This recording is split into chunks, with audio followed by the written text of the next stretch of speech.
Good morning students. आज हम class 10th की बायो का चैप्टर फर्स्ट कंटिन्यू करेंगे। मैंने इसमें आपको ब्लड प्रेशर तक पढ़ा दिया था। अगला टॉपिक है हमारा टॉक्सिक सब्सटेंसेस। टॉक्सिक सब्सटेंस का मतलब होता है नशीले पदार्थ। आनंद का भ्रम उत्पन्न करने की दृष्टि से कई लोग डिफरेंट टाइप के टॉक्सिक सब्सटेंस का यूज करते हैं, यानी कि उनको नशे में रहने में अच्छा लगता है, जिसकी वजह से वो कई तरीके के टॉक्सिक सब्सटेंस का यूज करते हैं। धीरे धीरे उन्हें इन सब्सटेंस या पदार्थों की आदत पड़ जाती है और वे अधिक नशीले सब्सटेंस का यूज करने लगते हैं। All toxic substance human body पर बैड इफेक्ट डालते हैं तथा उसे स्थायी रूप से रोगी बना देते हैं। यानी कि वो जब शराब पहले शुरुआत में कोई भी टॉक्सिक सब्सटेंस लेना शुरू करता है तो पहले थोड़ा लेता है, धीरे धीरे करके वो उसकी आदतों में ज़्यादा शामिल हो जाती है, यानी ज़्यादा पीना शुरू कर देता है, खाना शुरू कर देता है किसी चीज़ को, तब वो उसके लिए बैड हैबिट में बैड इफेक्ट डालता है उसकी बॉडी में। तो समाज में प्रचलित कुछ नशीले पदार्थ व उनके बैड इफेक्ट को हम आज आपको बताएंगे। जैसे पहला है हमारा गुटखा।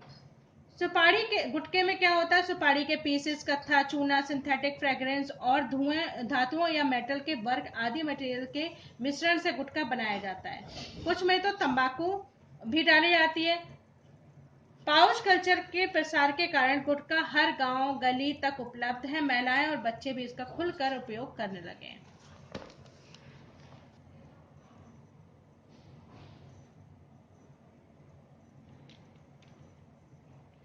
गुटखे के यूज से आर्थिक हानि के साथ हेल्थ या शारीरिक नुकसान भी होता है। जौ या जबड़े की मसल्स हार्ड हो जाने के कारण जबड़ा या जौ ठीक से ओपन या खुल नहीं पाता है, उसको जबड़े को या मुंह को खोलने में दिक्कत होती है। ऐसा सब म्यूकस फाइब्रोसिस डिजीज के कारण होता है। सिंथेटिक मटेरियल से कई कार्सिनोजेनिक होने की भी संभावना होती है। कार्सिनोजेनिक का मतलब है कैंसर से रिलेटेड, या इससे खाने में मुंह का कैंसर होने की संभावना होती है। आप लोगों को जब मैं पढ़ाती हूँ, आप लोग अपनी बुक खोल कर रख लिया करिए अपने सामने, क्योंकि मैं बुक के ही अकॉर्डिंग पढ़ा रही हूँ आपको। अब हमारा अगला टॉपिक है tobacco. Tobacco plant Nicotiana tabacum एल्कोल सोलेनेसी की लीव्स से प्राप्त किया जाता है। ये प्लांट का नेम है और इसकी पत्तियों से इसको प्राप्त किया जाता है टोबैको को। लीव्स में 1 से 8% तक निकोटीन नामक एल्कोलाइड्स पाए जाते हैं। टोबैको का यूज कई प्रकार से किया जाता है। मैक्सिमम पीपल पान, गुटके या चूने के साथ इसे चबाते हैं। कुछ लोग इसके पाउडर को सूंघने या मंजन की तरह दांतों पर, मसूड़े पर मलने में यूज करते हैं। टोबैको को बीड़ी, सिगरेट, चिलम, सिगार, हुक्का या डिफरेंट टाइप से यूज करते हैं। अब देखिए इसके the harmful effect of tobacco are as follows. इसके जो नुकसान है वो आपको हम बताएंगे। पहला है हमारा तंबाकू के यूज से मुंह, जीभ, गले व लंग्स आदि का कैंसर होने की खतरा बढ़ जाता है या संभावना बढ़ जाती है। सेकेंड, तंबाकू में प्रेजेंट निकोटीन आर्टरीज की वॉल को, हमारे अंदर जो आर्टरीज होती है उनकी दीवारों को मोटा कर देती है, जिससे हार्ट बीट और ब्लड प्रेशर की दर बढ़ जाती है।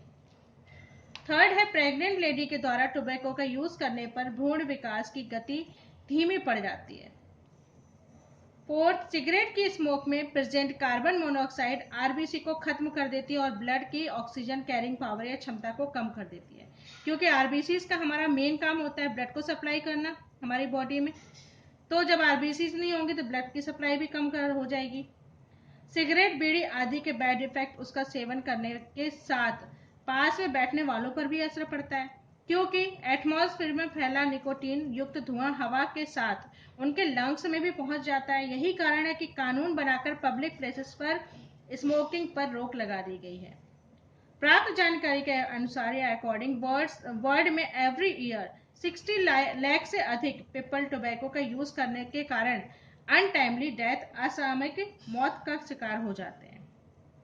इनमें से अप्रोक्सीमेटली 50 लाख टोबैको के डायरेक्ट यूज से तथा 10% 10 लाख की डेथ इनडायरेक्ट यानी धुएं के इफेक्ट से हो जाती है, क्योंकि एनवायरनमेंट में अगर कोई सिगरेट या बीड़ी या धुएं का टोबैको का यूज करता है तो उसका धुआं हमारे अंदर, जो उसके आसपास एनवायरनमेंट लोग होते हैं, वो सांस जब लेते हैं तो सांस के द्वारा उनके अंदर भी वो धुआं चला जाता है, जिसकी वजह से वो इनडायरेक्टली इफेक्टेड होते हैं। अब अगला है हमारा टॉपिक अल्कोहल। अल्कोहल यानी कि शराब। शराब कई प्रकार से बनाई जाती है, लेकिन सभी में नशे का कारण एक ही सब्सटेंस का पदार्थ होता है। वो पदार्थ होता है ethyl alcohol, C2H5OH। Different type के अल्कोहल में इथाइल अल्कोहल का परसेंटेज भी डिफरेंट होता है। अल्कोहल पीने की आदत लगातार बढ़ रही है समाज में, और इसके हार्मफुल इफेक्ट भी सामने आ रहे हैं। The bad effect of drinking alcohol are as follows. देखिए, अल्कोहल के पीने से जो बैड इफेक्ट होते हैं वो क्या है, वो देखिए आगे। पहला है हमारा, अल्कोहल के पीने से अल्कोहल ब्लड सर्कुलेशन द्वारा लिवर में पहुंचता है। अधिक क्वांटिटी में प्रेजेंट अल्कोहल को लिवर एसिटाल्डिहाइड में बदल देता है, जो कि टॉक्सिक या विषैला सब्सटेंस है। सेकेंड है, अल्कोहल के इफेक्ट से ह्यूमन के बॉडी का सामंजस्य एवं नियंत्रण कमजोर हो जाता है, जिससे वर्किंग एफिशिएंसी या काम करने की क्षमता कमजोर हो जाती है और दुर्घटना की संभावना बढ़ जाती है।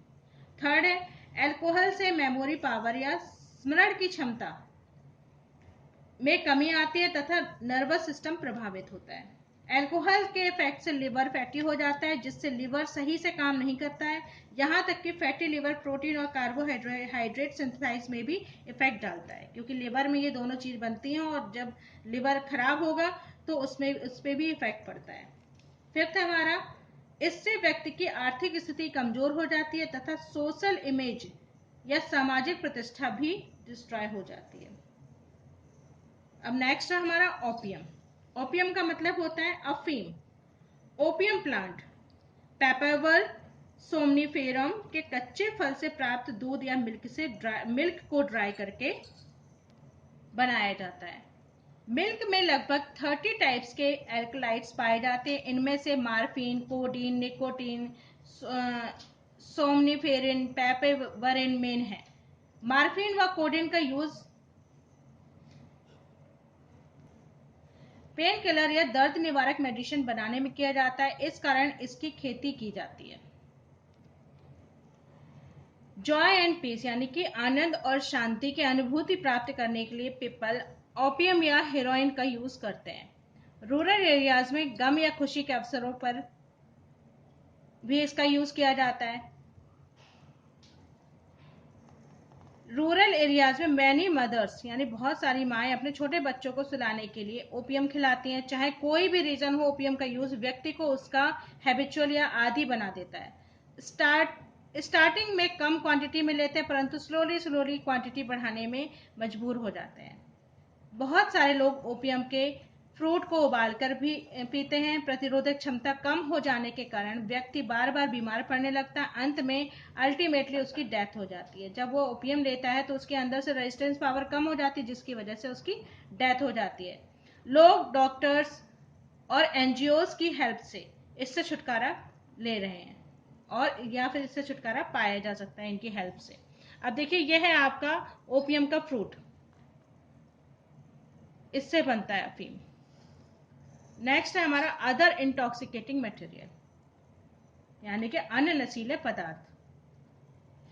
तो अन्य नशीले पदार्थ हमारे क्या क्या है? कोकीन, भांग, चरस, गांजा, हशीश, LSD यानी कि lysergic acid, diethyl amide etcetera intoxicating material की तरह यूज होते हैं। यंग पीपल इसका यूज डिफरेंट रीजन से कर बैठते हैं या चंगुल में फंस जाते हैं।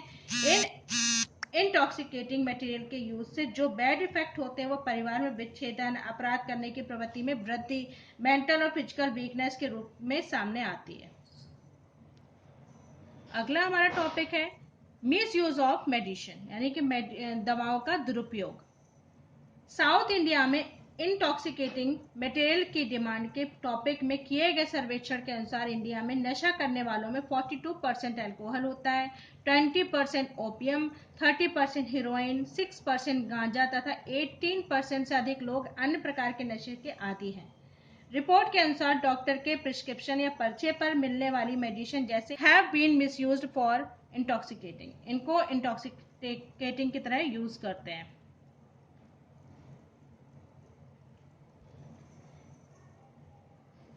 स्मैक का यूज भी बढ़ा है। पंजाब, राजस्थान, मध्य प्रदेश, उत्तर प्रदेश और गुजरात में ओपियम या ट्रेडिशनल सेवन जारी है।